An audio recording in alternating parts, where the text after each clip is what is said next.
Magandang umaga mga ka-faith friends. Ako nga pala si Teacher Jane, ang inyong Gospel Share for today. Our Gospel for today is according to Matthew chapter 5, verse 43 to 48. Ibigin ninyo ang inyong mga kaaway at ipanalangin ang mga umuusig sa inyo.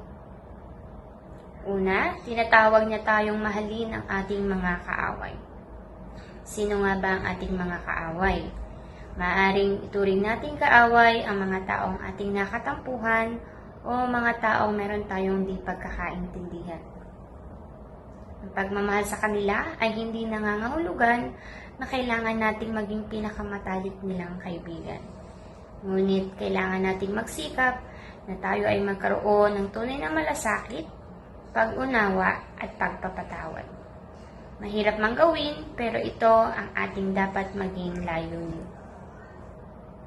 Sa ikalawang bahagi ng utos, ang panalangin para sa mga taong umuusig o nakasakit sa atin, at maaaring ito isang kamag-anak, katrabaho, kapitbahay, o ang mga taong meron tayong hindi pagkakaunawaan sa nakaraan, ay magpapatibay sa tunay na pag-ibig at malasakit na kailangan nating paunlarin. Ang panalangin para sa mga taong mahirap mahalin o nakasakit sa atin ang susi upang palaguin ng Diyos ang tunay na pag-ibig at malasakit sa ating puso. Sa ganitong paraan ay hinahayaan natin ang Diyos na ayusin ang ating damdamin upang hindi na tayo malulong sa galit o puot.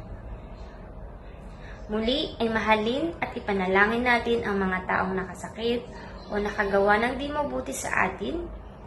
Hindi ito agad-agad magbabago o magpapabago sa iyong nararamdaman, ngunit kung ikaw ay magpapatuloy araw-araw sa ganitong panalangin, unti-unting babaguhin ng Diyos ang iyong puso at mapapalaya niya tayo mula sa bigat ng galit at sakit upang makamtan mo ang pag-ibig na nais niyang ibigay sa lahat.